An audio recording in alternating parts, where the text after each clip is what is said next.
नमस्कार, आप देख रहे हैं मचवन न्यूज और मैं हूं आपके साथ रोहित भामला। रुक करेंगे उत्तराखंड की तमाम विशेष खबरों का। बड़ी खबर से आपको रूबरू करा दे। उत्तराखंड सीएम पुष्कर सिंह धामी ने किया हवाई सर्वेक्षण।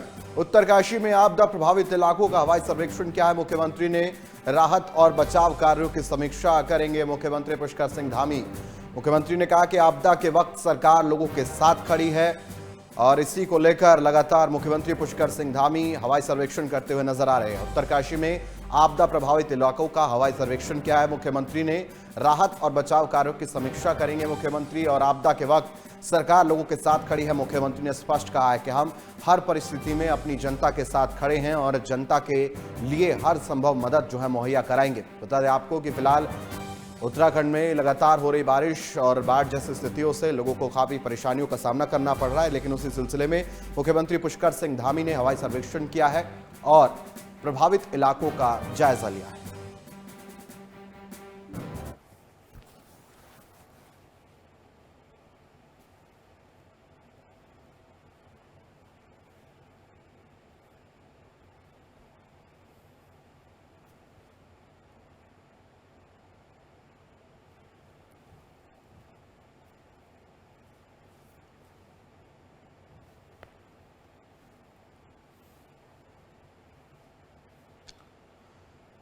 उत्तराखंड सीएम पुष्कर सिंह धामी ने हवाई सर्वेक्षण किया है। बता दें आपको, आपदा के वक्त सरकार लोगों के साथ खड़ी है, मुख्यमंत्री ने स्पष्ट कहा है। और इसी के चलते उत्तरकाशी में आपदा प्रभावित इलाकों का मुख्यमंत्री पुष्कर सिंह धामी ने हवाई सर्वेक्षण किया है और इसी के चलते उन्होंने आश्वासन दिया है कि हम इस वक्त लोगों के साथ खड़े हैं।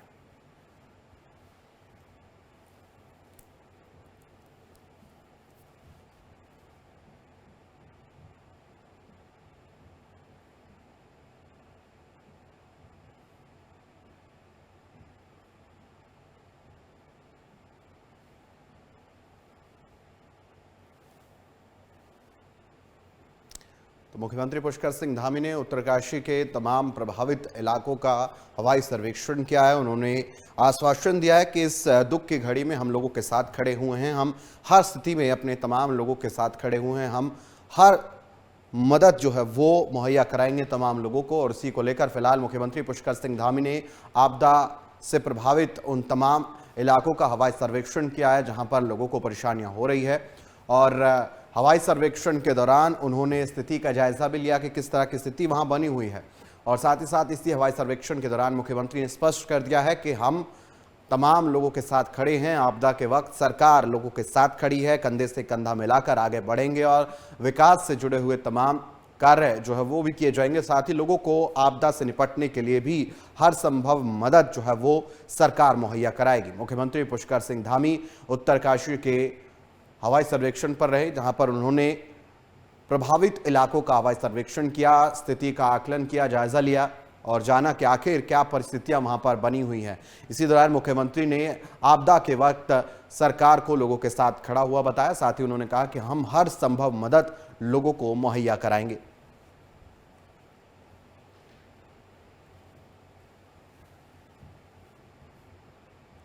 वहीं उत्तराखंड के मुख्यमंत्री पुष्कर सिंह धामी ने रामनगर का दौरा किया। इस दौरान मुख्यमंत्री पुष्कर सिंह धामी ने कॉर्बेट टाइगर रिजर्व में सफारी का आनंद लिया। इस मौके पर उन्होंने जिरन गेट पर वन कर्मचारियों से मुलाकात की। साथ ही वन कर्मचारियों को होने वाली समस्याओं को लेकर भी चर्चा की।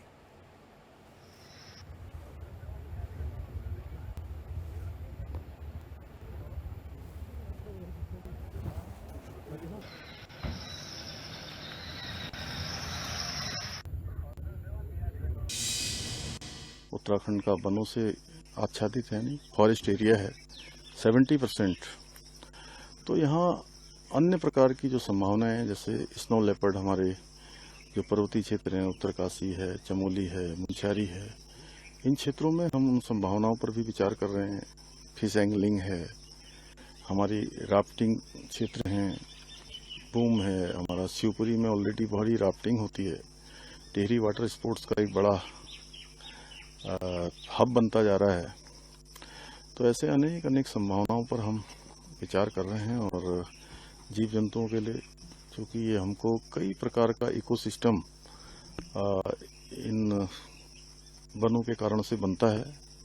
तो वनों के अंदर जो राज्य के हमारे 40 डिवीजन हैं वन विभाग के, उन 40 के 40 डिवीजनों में हम फलदार पेड़ लगा रहे हैं। आज हमने यहाँ पर उसकी शुरुआत भी की। आप देख रहे होंगे बड़ी संख्या में हमारे फायर लाइन के दोनों तरफ ये पेड़ लगाए जा रहे हैं। इनका संरक्षण भी करना है। हमारे जीव जंतुओं को उनका भोजन भी मिलेगा। ये हमारा हरेला पर्व आ रहा है।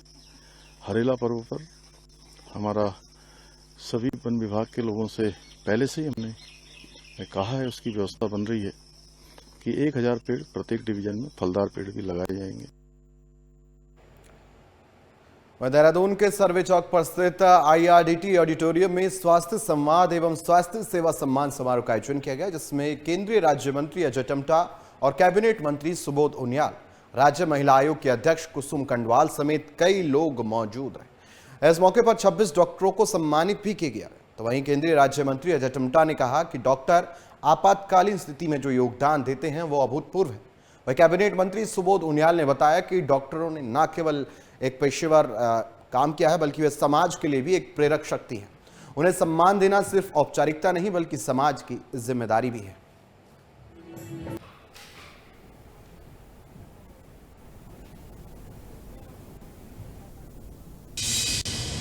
डॉक्टर तो बहुत है, डॉक्टर्स में भी जो विशेष हैं, जो समय को और वो सब चीजों को ध्यान देते हुए हमेशा जो भी ऐसी सब परिस्थितियां उत्पन्न होती हैं उसमें अपना योगदान देते हैं, ऐसे सभी डॉक्टरों को सम्मानित किया गया।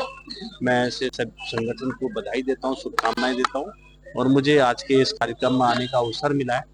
हमने अपने मंत्रालय के माध्यम से भी जो रोड्स एक्सीडेंट होते हैं उसमें भी जो गोल्डन आवर होते हैं, उस गोल्डन आवर में हर डॉक्टर के माध्यम से जो इलाज होगा उसमें 1.5 लाख रुपए की सुविधा ऐसे जो एक्सीडेंट के समय जो तत्काल सेवा के रूप में चाहिए, उसकी भी हमने शुरुआत की है माननीय प्रधानमंत्री जी के मार्गदर्शन से।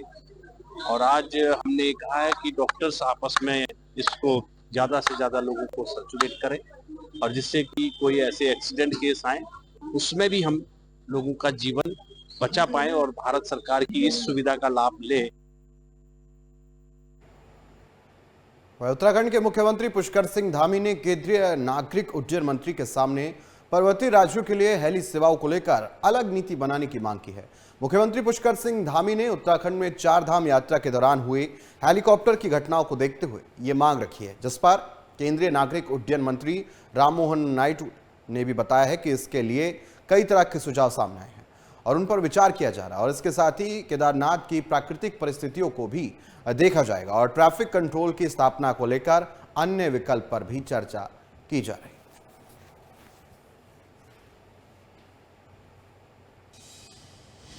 हाँ, ज़रूर पहाड़ी राज्यों के लिए हेलीपोर्ट्स को विस्तार करने के लिए ऑलरेडी हमारे पास एक प्लान है और हमारा जो रीजनल कनेक्टिविटी स्कीम है उसके तहत ही बहुत सारे एयरपोर्ट्स अभी यहाँ जम्मू एंड कश्मीर से लेकर अरुणाचल प्रदेश तक बनाते जा रहे हैं और यहाँ पे भी 18 हेलीपोर्ट आज बने हुए हैं। और सेफ्टी के संबंध में अगर देखा जाए तो ये यहाँ पे एक तो टेम्परेचर वेदर का कंडीशन और दूसरा जो टेरेन है, जोग्राफिकल टेरेन, उससे काफ़ी मुश्किल होता है यहाँ पे हेलीकॉप्टर ऑपरेशंस के लिए भी। तो उसके संबंध में हम वर्ल्ड क्लास स्टैंडर्ड्स को भी स्टडी कर रहे हैं और 1-2-3 राय हमारे पास जो मिले कि और ज़्यादा एयरपोर्ट के ट्रैफिक कंट्रोल सिस्टम्स जो होने चाहिए और ATC लगाने के लिए भी एक चैलेंज रहता है कि जोग्राफिकल टेरेन, तो उसके संबंध में हम लोग कोशिश कर रहे हैं कि और ज़्यादा ATC का प्रभाव ये सारे जो 4 धाम का नेटवर्क है उसके संबंध में रहे।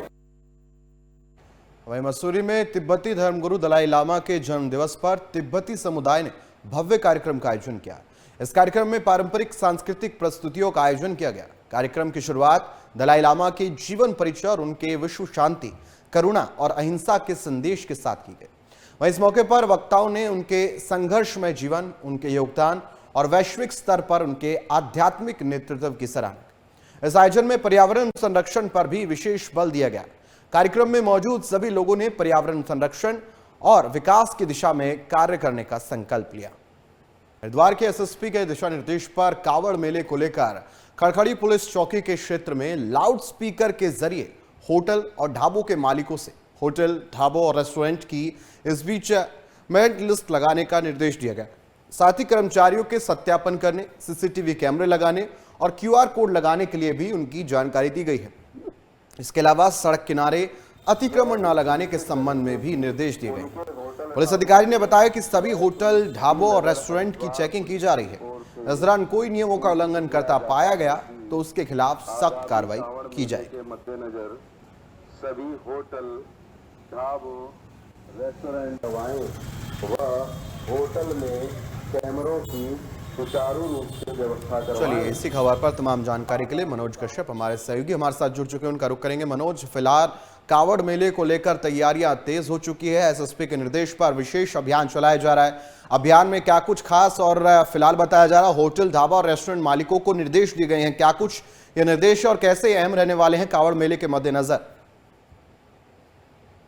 राधू के गुप्ता चाट भंडार की असलियत पता चलने के बाद से पुलिस प्रशासन और ज्यादा हरकत में आ गया है जी। जिसके चलते अनाउंसमेंट करके भी होटल ढाबा संचालकों को जो है सचेत किया जा रहा है जी। साथ ही होटल ढाबों पर जाकर खुद भी पुलिस उनकी पहचान करने का प्रयास कर रही है। उन्हें स्कैनर लगाने के दिशा निर्देश दिए गए हैं, साथ ही रेट लिस्ट लगाने के निर्देश दिए गए हैं और एक पहचान के लिए जो है नाम की प्लेट भी लगाने को उनको कहा गया है, जिसको लेकर के पुलिस प्रशासन इस समय पूरी मुस्तैदी के साथ हाईवे के किनारे जितने भी ढाबे बने हैं सभी पर स्वयं जाकर के इस कार्रवाई को अंजाम दे रहा है। जी मनोज, क्योंकि ये निर्देश दिए गए हैं फिलहाल, लेकिन इसका हम धरातल पर बात करें, जमीनी स्तर पर बात करें तो इनका प्रभाव नजर आ रहा है। लोगों ने अपना नाम, मालिक का नाम ये लगाना शुरू कर दिया, इस तरह के निर्देश मानने शुरू कर दिए। जी बिल्कुल, क्योंकि गुप्ता चाट भंडार की पहचान खुलने के बाद और जिस तरीके से पुलिस ने उसको गिरफ्तार किया है, उसकी गिरफ्तारी के बाद में कहीं ना कहीं इसका असर पड़ता दिख रहा है और जो लोग इस तरह से गुपचुप तरीके से नाम बदलकर ये व्यापार चला रहे थे, ऐसे लोगों में हड़कंप भी मचा हुआ है, क्योंकि कब उनकी पोल खुल जाए कुछ कहा नहीं जा सकता। बिल्कुल मनोज, फिलहाल क्योंकि होटल, ढाबा और रेस्टोरेंट मालिकों को निर्देश दिए गए हैं, ये फैसला पारदर्शिता लाने के लिए किया गया है या क्या कुछ इसके कारण है, इसको लेकर जानकारी दी जाएगी? कारण की अगर बात करें तो कारण जिस तरीके से गुप्ता चाट भंडार ये काफी समय से चली आ रही है और काफी पुरानी जो जिसका खुलासा ये अब जाकर के हुआ, ऐसी कई दुकानें और हो सकती हैं इनको लेकर के ये अलर्ट जारी किया गया है और उसी को लेकर के ये जो है कार्यवाही की जा रही है।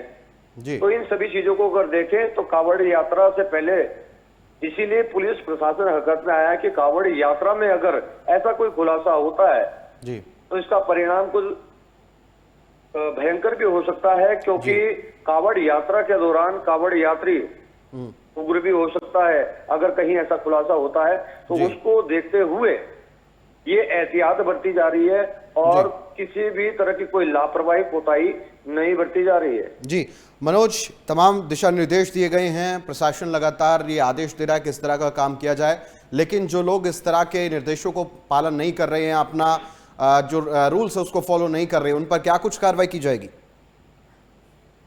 देखिएगा, कार्रवाई की जहां तक बात है तो ऐसे लोगों के ऊपर अभी जिस तरह से गुप्ता चाट भंडार के जो संचालक थे उनको गिरफ्तार कर लिया गया है, उन पर अभी फिलहाल तो पुलिस एक्ट के तहत ही कार्रवाई हुई है, लेकिन अगर कावड़ यात्रा के दौरान ऐसा कोई व्यक्ति निकलता है जो अपनी पहचान छुपा करके अपने व्यापार को संचालित कर रहा है तो शायद उस पर कुछ बड़ी कार्रवाई की जा सकती है, क्योंकि अलर्ट करने के बाद भी अगर कोई गुपचुप तरीके से इस तरह की हरकतें करता है तो उसके खिलाफ कार्रवाई की जाएगी। बहुत बहुत शुक्रिया मनोज, तमाम जानकारी के लिए आपका। तो फिलहाल कावड़ मेले को लेकर, कावड़ यात्रा को लेकर तैयारियां तेज कर दी गई है। एसएसपी ने कड़े निर्देश दिए हैं जिसके तहत होटल, ढाबे और रेस्टोरेंट्स पर पारदर्शिता के लिए तमाम निर्देश दिए गए हैं और उसी का पालन करना फिलहाल जरूरी है।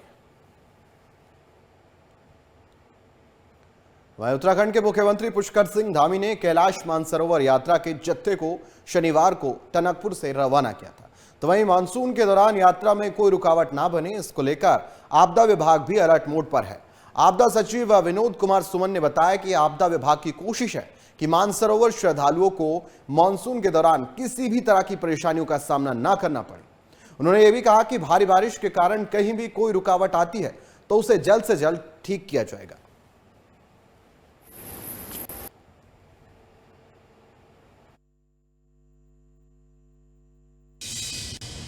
देखिए, ये इसमें भारत सरकार का विदेश मंत्रालय और इसमें पूरा योजना बना के काम कराता है और इसमें नोडल विभाग उत्तराखंड की ओर से वायुमंडल विकास निगम सहयोग करता था पहले, अभी भी करेगा। ITBP का पूरा सहयोग रहता है और जिला प्रशासन इसको लीड करता है। और इसमें हमारा जो काम है वो है कि आपदा के कारण कहीं यात्रा रुकने न पावे। तो चीफ सेक्रेटरी साहब ने अभी 2 दिन पहले बैठक लिया है, उसमें निर्देश दिए हैं कि यात्रा मार्ग में पूरी सावधानी बरती जाए। आपदा की दृष्टि से या रास्ता बंद होने के कारण किसी श्रद्धालु को दिक्कत न हो, इसको प्लान करते हुए काम किया जाए। उस दिशा में जिला प्रशासन और हम लोग काम कर रहे हैं। हमारा प्रयास होगा कि कहीं यात्रा रुकने न पावे। अगर कहीं रास्ता बंद होता है त्वरित गति से रास्ते को खोलें ताकि लोगों को किसी प्रकार की परेशानी से बचाया जाए।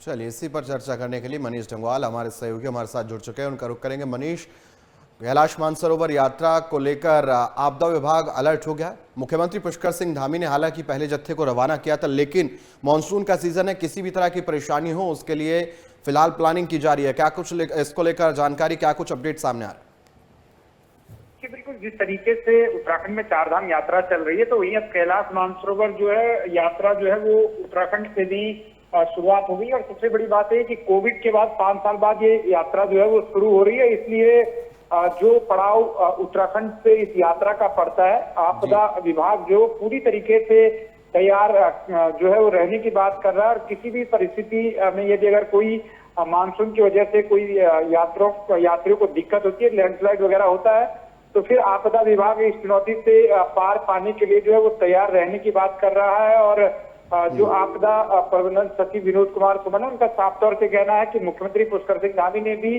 जो है वो विभाग को निर्देश दिए हैं कि किसी तरीके की कोई लापरवाही जो है वो यात्रा के दौरान न बरती जाए। तो इसको लेकर सीधे तौर से देखें तो आपदा विभाग जो है वो कैलाश मानसरोवर यात्रा को लेकर भी पूरी तरीके से नजर आ रहा है। जिस तरीके से 4 धाम यात्रा को लेकर SDRF, LDRF की टीमें जो है वो लगातार नजर बनाए हुए हैं और जहां पर आपदा जैसी स्थिति आती है, SDRF पूरी मुस्तैदी के साथ उस बाधा को पार भी करता है। तो वहीं अब SDRF के साथ साथ उत्तराखंड पुलिस भी जो है कई पड़ावों पर तैनात है। तो वहीं ITBP जो है वो इस पूरे यात्रा क्षेत्र में जो है वो लीड करती है यात्रा को, तो इसलिए आपदा विभाग भी मुस्तैद नजर आ रहा है। जी मनीष, क्योंकि हम बात करेंगे 4 धाम यात्रा भी है, मानसरोवर की यात्रा 5 साल बाद लगभग ही खुली है, लेकिन मानसून का सीजन भी चरम पर है। तो जो तमाम तरह की मानसून की वजह से परेशानी आ रही है, तो विभाग क्या कुछ कर रहा है फिलहाल, किस तरह मैनेज कर रहा है उन चीजों को?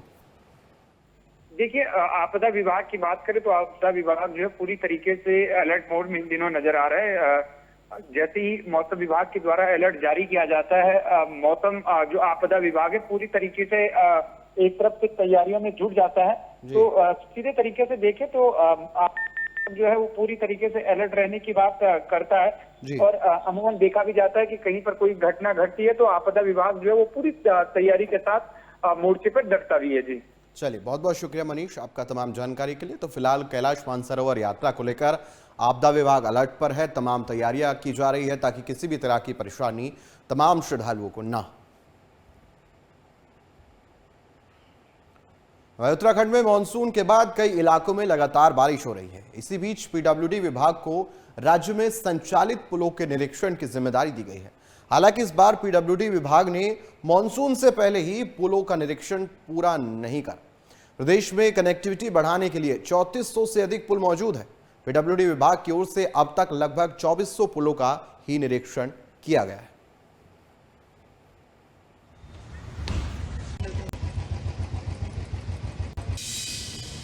पूरी तरह से तैयार हैं और अभी जैसे मैं बताता हूं कि हमारे यहाँ एक आदेश भी है कि जितने भी हमारे ब्रिजेस हैं उनका इंस्पेक्शन बिफोर मानसून और आफ्टर मानसून करना पड़ता है।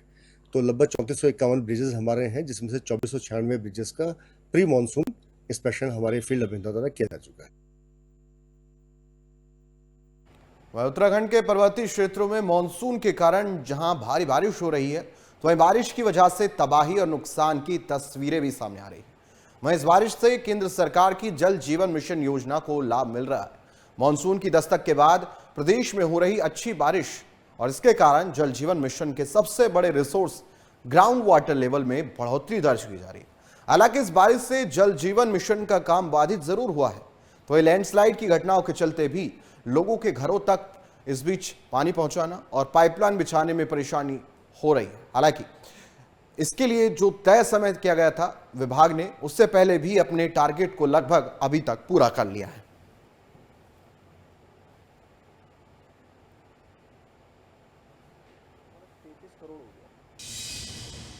नहीं, मानसून के से हमारा कोई नुकसान नहीं है। जल जीवन मिशन में तो मानसून से हमारा फायदा ही है कि वो एक एक्सट्रीम आपदा के कारण कहीं लैंडस्लाइड हो गया तो वो अभी एक समस्या हो सकती है, बट इन जनरल मानसून से हमारे सोर्सेज रिचार्ज हो जाते हैं और उससे कहीं ना कहीं जो वाटर की अवेलेबिलिटी है, जो ग्राउंड वाटर रिचार्ज है, वो भी बढ़ता है। बाकी जल जीवन मिशन के विषय में जैसा आपने पूछा, हम लोग 90% से ज़्यादा फिजिकल प्रोग्रेस अचीव कर चुके हैं और हम लोगों का ये लक्ष्य है कि इस साल दिसंबर तक हर हालत में सभी स्कीम्स को जो है कंप्लीट कर लिया जाए और इसमें स्टेट गवर्नमेंट और सेंट्रल गवर्नमेंट दोनों ही तरफ से हमें काफ़ी सहयोग प्राप्त हो रहा है। इसमें हमारे प्रोजेक्ट्स की मॉनिटरिंग पीएम गति शक्ति पोर्टल पर भी होती है। वहीं देहरादून के यूपीसीएल में स्थित ऊर्जा भवन में निदेशक मंडल की 124वीं बैठक की गई, जिसकी अध्यक्षता मुख्य सचिव आनंद वर्धन ने की। इस दौरान बैठक में बिजली उत्पादन और बिजली वितरण से संबंधित प्रोजेक्ट के कई मुद्दों को लेकर चर्चा की गई। साथ ही ऊर्जा विभाग की उपलब्धियों और समस्याओं के समाधान पर भी मंथन किया गया। इस मौके पर मुख्य सचिव ने ऊर्जा विभाग को निर्देश दिए कि बिजली उत्पादन और वितरण से संबंधित जितनी भी परियोजनाएं चल रही है उन्हें समय पर पूरा कर लिया जाए और उपभोक्ताओं को बिजली उपलब्ध कराने के लिए सभी कार्यों का बेहतर तरीके से कार्य करा जाए। साथ ही उन्होंने निदेशक मंडल की बैठक में उत्तराखंड विद्युत नियामक आयोग की ओर से जो है पारित टैरिफ ऑर्डर को भी देने का निर्देश दिया है।